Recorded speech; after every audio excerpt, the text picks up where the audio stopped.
Hello friends, आप लिख रहे हैं डिजिटल नॉलेज। आज हम बात करेंगे फ्लो मेजरिंग इंस्ट्रूमेंट्स जिनका यूज़ हम करते हैं वेलोसिटी और डिस्चार्ज निकालने के लिए पानी की।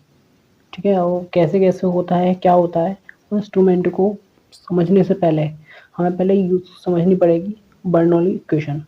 ठीक है, क्योंकि जितने भी इंस्ट्रूमेंट का यूज़ करा जाता है वेलोसिटी और कोफिशिएंट को निकालने के लिए, ठीक है, तो उनको निकालने के लिए हमें पहले बर्नौली इक्वेशन पता होना चाहिए और असम्पशन पता होने चाहिए। पहले बर्नौली इक्वेशन के असम्पशन क्या होते हैं। चलिए फ्रेंड्स, हम देखते हैं असम्पशन क्या क्या है बर्नौली इक्वेशन की। पहली असम्पशन ये है, जो हमारा फ्लड है वो क्या होना चाहिए, आइडल कंडीशन में होना चाहिए। और जो हमारा फ्लो हो रहा हो वो कैसा होना चाहिए, कंटिन्यूस होना चाहिए। दूसरा, हमारा जो फ्लो है वो कैसा होना चाहिए, नॉन विस्कस होना चाहिए। चौथी असम्पशन क्या कहती है, फ्लो जो हमारा है वो स्टडी होना चाहिए। पांचवी कंडीशन कहती है फ्लो इज इनकम्प्रेसिबल होना चाहिए। ठीक है, और कंडीशन कहती है फ्लो इज इरोटेशनल होना चाहिए। ठीक है, मतलब फ्लो होते होते रोटेशनल ना होने स्टार्ट हो जाए पानी के अंदर। चलिए अब देखिए, जो हमारा बर्नौली इक्वेशन है, बर्नौली इक्वेशन का फॉर्मूला जो होता है आपका क्या, P upon rho G plus V square upon two G plus Z. ये हमारा क्या होता है, कांस्टेंट होता है। दैट मीन जब भी एक पाइप में से पानी जो होगा वो फ्लो होता है, तो एक जेड जेड मतलब किसी बॉटम पे, मतलब किसी हाइट वगैरह पे होगा वो बेस लेवल से। ठीक है, और पी अपॉन रो जी, पी मतलब प्रेशर, ये मतलब प्रेशर, प्रेशर नोट होता है। मतलब पानी अब किसी पाइप में से फ्लो हो रहा होगा तो उसके अंदर कुछ ना कुछ प्रेशर होगा, प्रेशर हेड। दूसरा क्या होता है, V square upon two G, V मतलब वेलोसिटी। ठीक है, तो ये डिनोट कर रहा है हमारा वेलोसिटी हेड को। ठीक है, और प्लस जेड जेड हमारा बॉटम हो गया। तो ये जो तीनों चीजें होती हैं, तीनों हेड, तीनों हेड जो होती हैं, इनका जो वैल्यू होती है कांस्टेंट होना चाहिए। कांस्टेंट का मतलब क्या, अगर एक पाइप में से ये पाइप में से अगर पानी फ्लो हो रहा है तो इस पाइप के हर एक पॉइंट पर इन तीनों की वैल्यू सेम होनी चाहिए। वो आता है कहीं प्रेशर ज़्यादा हो गया तो कहीं वेलोसिटी कम हो जाएगी, कहीं वेलोसिटी ज़्यादा जाएगी तो प्रेशर कम हो जाएगा, लेकिन इन तीनों की वैल्यू हमेशा कांस्टेंट रहेगी। ये हमारी बोलती है बर्नौली इक्वेशन। आई होप ये आपको समझ में आया होगा। अगर समझ में आया है, डेट मीन्स हम आगे समझ सकते हैं इंस्ट्रूमेंट का कैसे कैसे इक्वेशन में, इंस्ट्रूमेंट में इस इक्वेशन का यूज़ करा गया है। ठीक है, चलिए सबसे पहले बात करेंगे। चलिए फ्रेंड्स, सबसे पहले हम इंस्ट्रूमेंट में बात करेंगे। सबसे पहले हमारा वेंचुरीमीटर। ठीक है, वेंचुरीमीटर होता क्या है एक्चुअल में, वेंचुरीमीटर एक डिवाइस है जिसका हम यूज़ करते हैं डिस्चार्ज पता करने के लिए। ठीक है, मतलब कितना पानी फ्लो हो गया। ठीक है, अब उसको पता करने के लिए एक्चुअली में होता क्या है, इसमें एक डाइवर्जेंट पार्ट, कन्वर्जन पार्ट होता है, बीच में थ्रॉट होता है, और लास्ट में हमारा होता है डाइवर्जेंट पार्ट। हो गया, और चौथा आपका डाइवर्जेंट हो जाएगा। ठीक है, दैट मीन कन्वर्जन का मतलब कन्वर्स, मतलब छोटा होते जाना। मतलब एक पाइप है ये, अब इस पाइप में से देखिए, आप देखिए तो पानी फ्लो हो रहा है, तो ये जो एरिया है ये कम होता जा रहा है, कम हो रहा है, डेट मीन डाइवर्स हो रहा है, कम हो रहा है। ठीक है, डाइवर्स। उसके बाद बीच में एरिया कांस्टेंट रहेगा कुछ पर्टिकुलर लेंथ के लिए, उसे हम बोलते हैं थ्रॉट। ठीक है, उसके बाद में हमारा एरिया जो बढ़ना स्टार्ट हो जाता है, जो एरिया बढ़ना स्टार्ट हो जाता है उसको बोलते हैं हम डाइवर्जेंट पार्ट। ठीक है, अब मेन चीज क्या है इसमें, मेन चीज जो है, जो हमारा कन्वर्जेंट जो पार्ट है, कन्वर्जेंट एरिया जो है, ये हमारा 22 डिग्री होता है जनरली जो लिया जाता है। मतलब 22 डिग्री एंगल पे कन्वर्ट, मतलब छोटा होना स्टार्ट हो जाएगा एरिया। ठीक है, एक्चुअल में इसकी वैल्यू 20 से 30 डिग्री तक होती है, 20 to 30 डिग्री तक होती है, वेरी करती है, पर जनरली मोस्टली जो होता है वो 22 डिग्री तक लिया जाता है। ठीक है, अब बीच वाला जो हमारा थ्रॉट होता है, थ्रॉट। ठीक है, इस थ्रॉट पे ये जो आपको पीजोमीटर लगे हुए हैं, इस पीजोमीटर में पानी की कुछ वैल्यू आती है, जो पानी राइज कर जाता है, चढ़ जाता है। दूसरा जो हमारा कन्वर्जन जो जोन है, उस वाले में भी पानी की कुछ वैल्यू आती है पीजोमीटर ट्यूब से। ठीक है, अब इन दोनों में आप देखेंगे यहाँ पे पानी की वैल्यू थोड़ी ज़्यादा आ रही है, पीजोमीटर में यहाँ पानी की वैल्यू कम आ रही है। इसका रीज़न ये है कि यहाँ पे प्रेशर आपका ज़्यादा है। दैट मीन्स, क्योंकि हमें एक कंप्यूटर इक्वेशन ये पता है कि अगर एरिया ज़्यादा होता है तो वेलोसिटी हमारी कम हो जाती है, और वेलोसिटी कम होती है तो एरिया ज़्यादा होता है। डेट मीन्स अगर यहाँ पे एरिया ज़्यादा है तो हमारी वेलोसिटी यहाँ पे कम होगी, और वेलोसिटी कम है डेट मीन्स यहाँ पे प्रेशर ज़्यादा होगा, इसी वजह से ये प्रेशर आपको ज़्यादा आ रहा है। यहाँ पे एरिया कम है दैट मीन्स वेलोसिटी ज़्यादा होगी, वेलोसिटी ज़्यादा होगी तो यहाँ पे प्रेशर कम हो जाएगा। ठीक है जी, ये रीज़न होता है।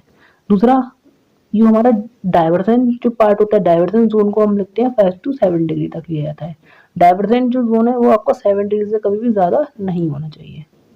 ठीक है, हमेशा ध्यान रखिएगा जो कन्वर्जन जोन है वो उसकी वैल्यू आपकी ज़्यादा है, 22 डिग्री ज़्यादा है एज कम्पेयर टू डाइवर्जन से।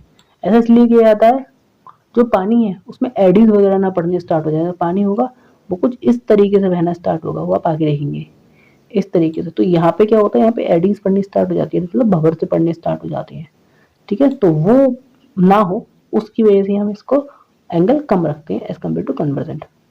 आई होप यहाँ से समझ में आया होगा। चलिए आगे बढ़ते हैं। चलिए अब देखिए जो मैंने आपको बताया था एंगल जो कन्वर्जेंस है, कन्वर्जेंस जो एंगल है, देखिए जो मैंने बताया कन्वर्जेंस जो आपका एरिया रहेगा 30 डिग्री होता है और जनरली ये 22 डिग्री लिया जाता है। और डाइवर्जेंट जो एरिया होता है, डाइवर्जेंट जो पोर्शन होता है उसमें एंगल जो लिया जाता है 5 से 7 डिग्री के बीच में लिया जाता है। ठीक है, आई होप भी समझ में आ गया होगा आपको। ठीक है, अब देखिए ये जो डी है आपका, ये डी और ये कैपिटल डी, जो डी है ये आपका डाइवर्जेंट कन्वर्जेंट जोन वाला एरिया है, कन्वर्जेंट जोन वाला डायमीटर है। और ये आपका स्मॉल डी आपका थ्रॉट वाला डायमीटर है। ये आपका कन्वर्जेंट वाला डायमीटर है, ये आपका थ्रॉट वाला डायमीटर है। कहने का मतलब ये वाला डायमीटर से ये वाला जो डायमीटर है आपका थ्रॉट वाला डायमीटर, ये वो 1/2 से और 1/3 के बीच में होता है। जनरली ये 1/2 होता है, 1/2 मतलब 50% होता है थ्रॉट का एरिया। ठीक है जी, ये जो डी है, डी आपका क्या है, थ्रॉट का डायमीटर जो होता है वो आपके कन्वर्जेंट वाले डायमीटर से 1/3 से 1/2 के बीच में होता है। 1/3 और 33% से 50% के बीच में होता है और जनरली 50% लिया जाता है। ठीक है, थ्रॉट का डायमीटर आधा होता है कन्वर्जेंट वाले एरिया से। ठीक है, ठीक है। अब वाई क्या, द डाइवर्जेंट कोण angle in the venturimeter is generally kept lesser than the convergent कोण angle of avoiding suspension of flow. Suspension मतलब ये एडीज वगैरह जो फॉर्म हो जाए उस चीज के लिए। मतलब क्या, जो मैंने बताया था यहाँ पे इस तरीके से भंवर सा जो पढ़ना स्टार्ट हो जाएगा, ये चीज ना हो, उसको बोल रहा था सस्पेंशन ऑफ फ्लो। अब देखिए प्रिंसिपल जो मैंने आपको बताया भी था, प्रिंसिपल क्या था, सिंपल सी बात ये है कि अगर area Q equal to A V, आपने कंडीशन पढ़ी होगी, उसका मतलब क्या, अगर एरिया ज़्यादा तो वेलोसिटी कम, और वेलोसिटी कम तो एरिया ज़्यादा। अगर एरिया कम हो जाएगा तो वेलोसिटी बढ़ जाएगी, वेलोसिटी बढ़ जाएगी तो प्रेशर हमारा हाँ कम हो जाता है। उस चीज़ के बारे में ये चीज़ समझा रहा है क्या, रिडक्शन इन एरिया, ठीक है, leads to increase in velocity and decrease in pressure. मतलब एरिया कम हुआ, वेलोसिटी इंक्रीज हुई और प्रेशर कम हो गया। ठीक है जी, ये बात। This pressure reduction is noted as use to Bernoulli to calculate discharge. ये जो रिडक्शन हो रहा है प्रेशर का, इस प्रेशर रिडक्शन का यूज कर रहे हैं हम कैलकुलेट करने के लिए क्या, डिस्चार्ज को। ठीक है, अब एक्चुअल में ये पूरा डेरिवेशन होता है, डेरिवेशन होने के बाद हमें निकल के आता है क्यू आइडियल और क्यू एक्चुअल। क्यू आइडियल क्या होता है, A1 A2 √2GH A1 square upon minus A2 square. A1 क्या है और A2 क्या है, ध्यान रखिएगा। ये जो कन्वर्जेंट वाला एरिया है वो A1 है और जो थ्रॉट वाला एरिया है वो A2 है। तो बड़े में से हम छोटे वाले को माइनस करेंगे तो कन्वर्जेंट में से हम एरिया में से थ्रॉट के एरिया को माइनस करते हैं। A1 वाले में से A2 हमको माइनस करेंगे और √2 जब हम लेके आ जाएंगे। क्लियर। उसके बाद A1 square minus A2 square, ये हमारा हो गया। अब ये हो गया आइडियल कंडीशन में। आइडियल कंडीशन मतलब कोई भी लॉसेस वगैरह कंडीशन नहीं हो रही होगी। और एक्चुअल कंडीशन में क्या है, ये पूरा सेम का सेम, ये फॉर्मूला सेम इज इट आता है A1 A2 √A1 square minus A2 square √2GH। बस यहाँ पे CD लग जाता है। CD क्या है, coefficient of discharge. Coefficient discharge का मतलब ये आइडियल कंडीशन है। जब एक्चुअल कंडीशन में आते हैं कुछ ना कुछ लॉसेस होते हैं, उन लॉसेस को ही मतलब कोएफिशिएंट डिस्चार्ज के टर्म में हम डिनोट करते हैं। और यहाँ पे जो H है ये क्या है, पीजोमेट्रिक head in difference. पीजोमेट्रिक head in difference मैंने आपको बताया था क्या और क्यों, ये इसलिए देखिए यहाँ पे H हो ज्यादा, ये जो H आ रहा है दोनों के डिफरेंस की वजह से, प्रेशर के डिफरेंस की वजह से। अब जो हमारा अभी मैंने आपको बताया CD जो आता है, CD होता क्या है, Q actual upon Q ideal. इन दोनों के डिफरेंस को हम बोलते हैं CD। देखिए ये एक्चुअल है, ये आपका एक्चुअल है, ये आइडियल है। एक्चुअल को डिवाइड कर दोगे आइडियल से तो ये सारी वैल्यूज कट जाएंगी, इससे CD तो बचेगा। इसलिए CD is equal to Q actual upon Q ideal बोला जाता है। अब ये ध्यान रखने वाली बात बहुत इंपॉर्टेंट है कि CD की वैल्यू जो होती है कोएफिशिएंट ऑफ डिस्चार्ज, CD को बोलते हैं कोएफिशिएंट ऑफ डिस्चार्ज। इसकी वैल्यू 0.94 से 0.98% तक आती है और 0.94 से 0.98 आती है, मतलब 94% से 98% तक ये हमें एक्यूरेट वैल्यू दे देता है। ठीक है, तो जितनी वैल्यू CD कम होगी उतनी हमें कम डिस्चार्ज मिल पाएगा आइडियल से। तो ये बहुत ज़्यादा एग्जैक्ट वैल्यू बताता है ये चीज़। आई होप कि आपको समझ में आया होगा।